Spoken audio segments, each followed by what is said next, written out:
Make sure my hair's in my ponytail. I see little hairs out. Um, it's been a while since we did this, but it's nighttime and I wanted to share some things.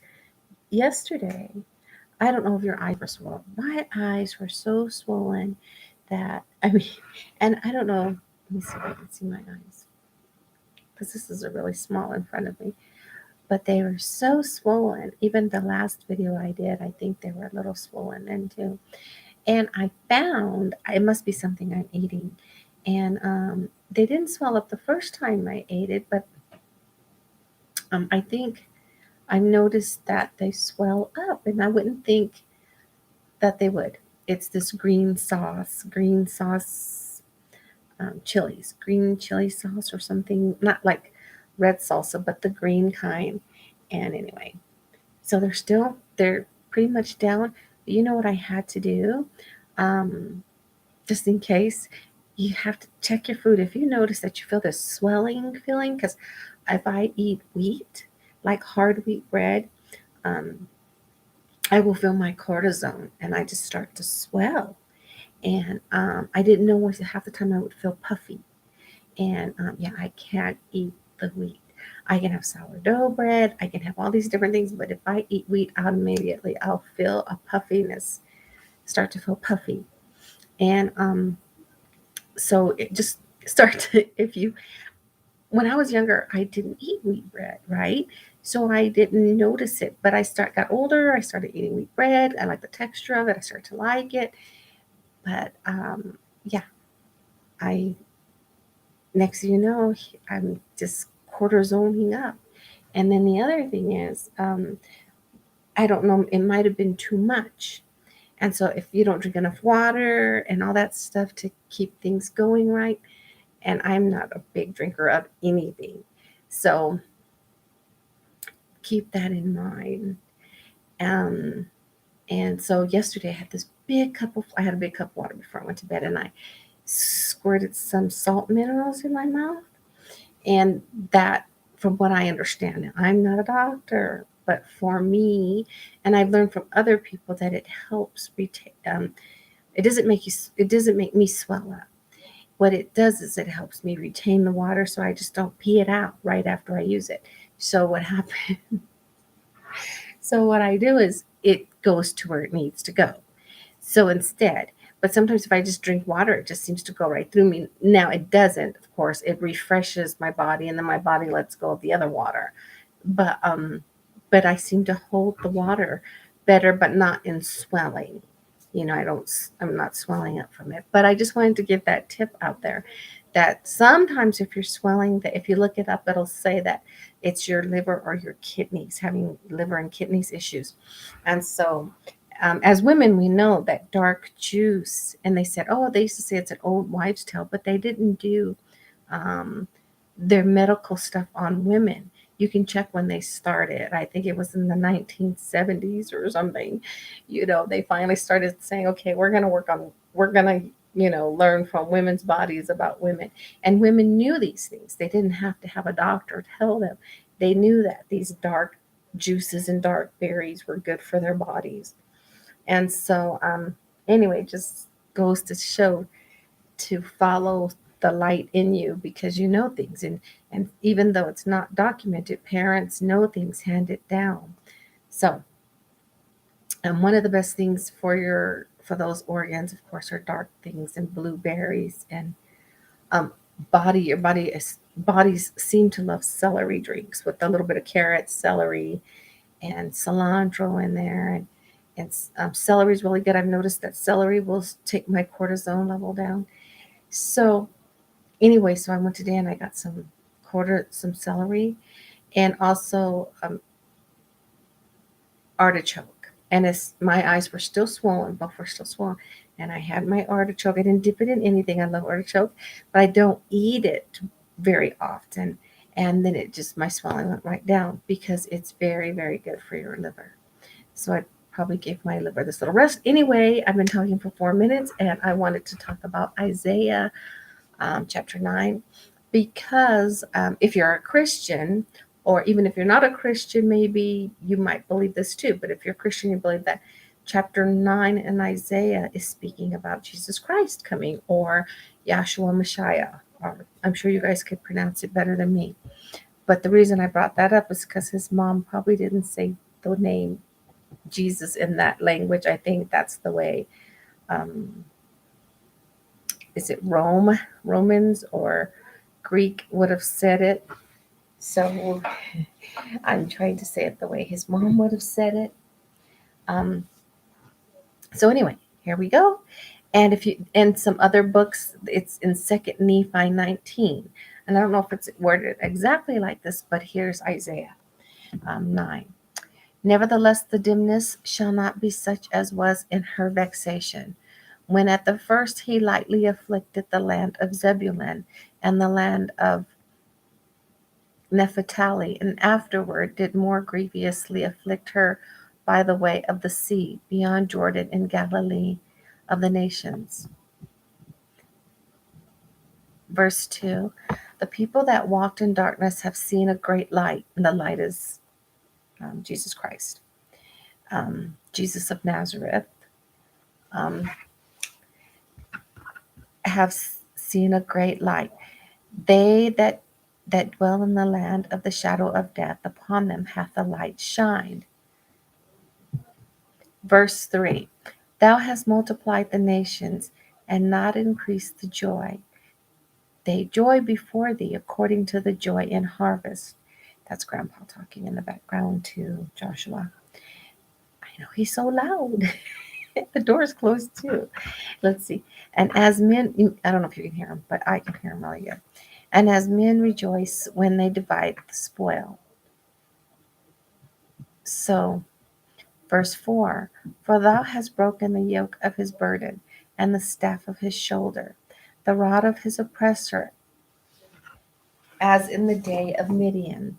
Verse 5, for every battle of the warrior is with confused noise and garments rolled in blood, but this shall be with burning and fuel of fire. So, is with confused noise. Isn't that interesting? Verse 6, for unto us a child is born, unto us a son is given.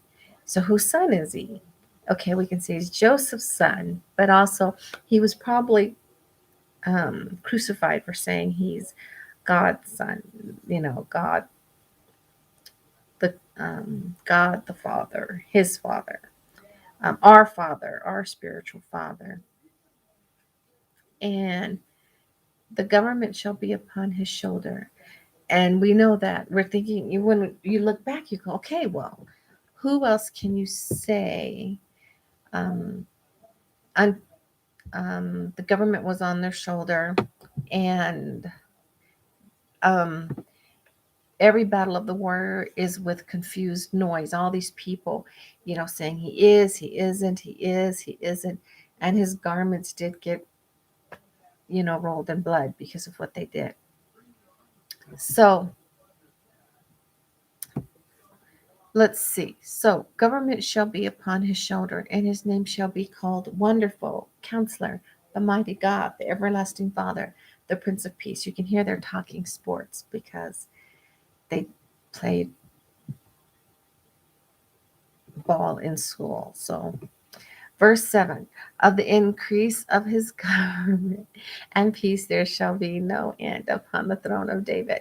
And so he came through David's line, right? And upon his kingdom to order it and to establish it with judgment, with justice from henceforth, even forever. The zeal of the Lord of hosts will perform this. Verse 8, and the Lord sent a word into Jacob, and it hath lighted upon Israel. So David comes through Jacob's line because David comes through Judah, and Judah was Jacob's son, and Jacob's name was changed to Israel. So, and it had lighted upon Israel. So you can say, when it says that, all of the kids of Jacob. And all the people shall know, even Ephraim, the inhabitants of Samaria, that say in the pride and stoutness of heart. So I guess Ephraim inhabited Syria, and Ephraim came through Jacob's youngest son Joseph. So Rachel and Jacob had Joseph. And so um, it says that say in the pride and stoutness of heart. Verse 10, the bricks are fallen down, but we will build with hewn stones. The sycamores are cut down, but we will change them into cedars. 11, and that's an interesting thing because it says they say that with stout heart. And the reason for that is some people compare that to 9/11 because the same thing was said. And now 9/11, they didn't repent. Instead, they said, we're going to fight back. We're going to do this instead of saying we're going to repent because this was a breach. So we need to pray to God that He doesn't allow us to have these breaches. So anyway, the same thing happened there, was just interesting.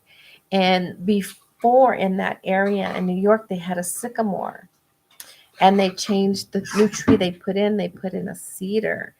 And the same thing here. So there's a lot of symbolism. Therefore, the Lord shall set up the adversaries of Rezin against him and join his enemies together. The Syrians before, the Philistines behind. The Syrians before and the Philistines behind, and they shall devour Israel with open mouth. For all this, his anger is not turned away, but his hand is stretched out still, which is really interesting because, um, okay, no, okay, never mind. I was thinking of something else. I was thinking the Syrians, but it's Ephraim's not in Syria, so it's in Samaria. Samaria. Therefore, the Lord shall set up the adversaries of Rezin against him and join his enemies, the Syrians before and the Philistines behind, and they shall devour Israel with open mouth. For all his anger is not turned away, but his hand is stretched out still. For the people turneth not unto him that smiteth them, neither do they seek the Lord of hosts. He's always going to make another one. So, he likes to listen to me talk about the different scriptures, but he's going to hear himself in the background. So it's going to be fun. 14, therefore the Lord will cut off from Israel head and tail, branch and rush in one day. Verse 15, the ancient and honorable, he is the head, and the prophet that teacheth lies. He is the tail. Verse 16, for the leaders of this people cause them to err, and they that are led of them are destroyed. That's interesting. So, okay. So in my book, I should look and see what that says. 16a. So see if it gives us some hint. 16a. I'm looking at references in the scriptures. False prophets. Okay. A prophet is anyone that tells you what you should do, right? So we could see a prophet as someone in the news, or someone that's always saying this is coming and we should do this, or it could be a religious leader, and it could be more than one doing it. So it could be religious leaders doing it. It could be all kinds of things going on in your government, of leaders of anything that are pushing something and it's not correct. So let's see. 14 was, therefore the Lord will cut off from Israel head and tail, branch, rush in one day. 15, the ancient and honorable, he is the head, and the prophet that teaches lies, he is the tail. And 16, for the leaders of this people cause them to err. And there's more to it, of course, but I read it. Verse 17, well, I'll read it again. 16, for the leaders of this people cause them to err, and they that are led of them are destroyed. Verse 17, therefore the Lord shall have no joy in their young men, neither shall have mercy on their fatherless and widows, for everyone is a hypocrite and an evildoer, and every mouth speaketh folly. For all this his anger is not turned away, but his hand is stretched out still. And I don't know if I want to go on and read more of this, because my whole thing was I wanted to talk about, to show how that prophesies of Jesus coming in this verse, if you can think of anyone else. But because it says 18, for wickedness burneth as the fire, and it shall devour the briars and thorns, and shall kindle in the thickets of the forest, and they shall mount up like the lifting up of smoke. 19, there through the wrath of the Lord of hosts is the land darkened, and the people shall be as the fuel of the fire. No man shall spare his brother, and he shall snatch on the right hand and be hungry, and he shall eat on the left hand and shall not be satisfied. They shall eat every man the flesh of his own arm. And 21, Manasseh and Ephraim, Manasseh, and they together shall be against Judah. For all this, his anger is not turned away, but his anger is not turned away, but his hand is stretched out still. So it says his anger is not turned away, but it also says it says that he's still going to be upset, but he's still reaching out to everyone, even though he's upset. That's how it sounds to me. You can read it again and see. Anyway, in this chapter, I do have some things. Let me see. I might not add it to it.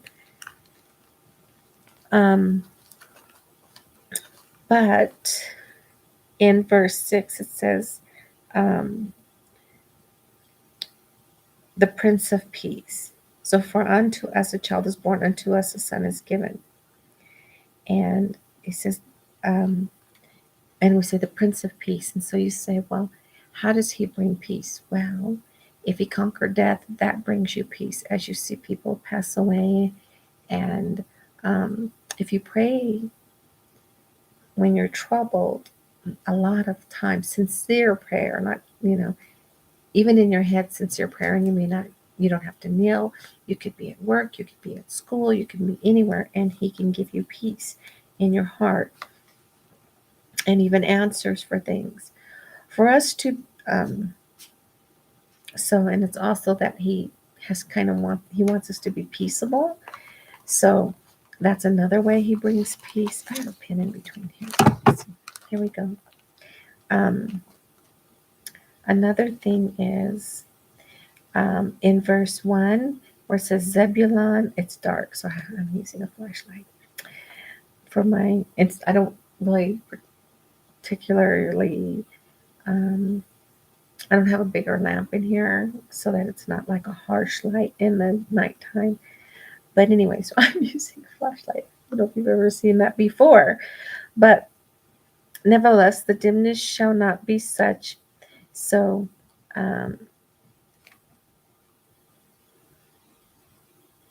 as was of her vexation, when at first he lightly afflicted the land of Zebulun and the land of Naphtali. So that is that's the northern part of the northern part of Israel, and that's that part became called the Galilee, and he is called the Galilean, and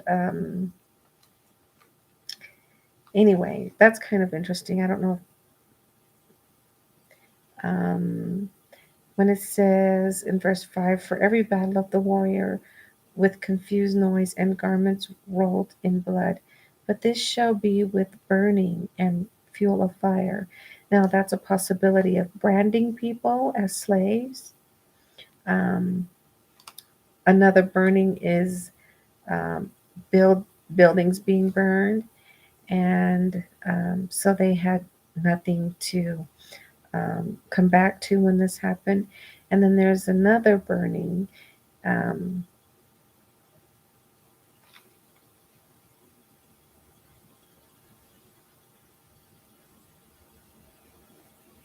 that is when everything's burned. That's not good. That's not honorable. Anyway, it could be any of these for different places and such. The people that, in verse 2, the people that walk in darkness have seen a great light. And, what do you think walking in darkness is? Because to someone else, everyone, it's kind of something different. For most people, it's not what they do, it's what someone else does. But you can look up Matthew 4, 16. I'm looking at the flashlight. If it was daytime, it'd be so much easier. And with my eyes swelling, I don't see as well. So I usually have pretty good vision. I don't wear glasses. I don't wear glasses, basically. I wear reading glasses sometimes, but like in the evening when it's not completely lit, like now. So anyway, I thought it being the season of December, it would be nice to talk about where can we find um, where it's prophesied a little bit um, about Jesus Christ and what Christians believe. This is some of the scriptures that are prophesied of him coming. And next one I'm going to do, it's going to be in the daytime, and go on to the New Testament since it's the season and talk a bit more about that. But if you find some more scriptures, put them in the comments, and if any you can find any more in the Old Testament about the coming of Jesus Christ. Okay, and thanks for being with us, and and have a good evening. See you later.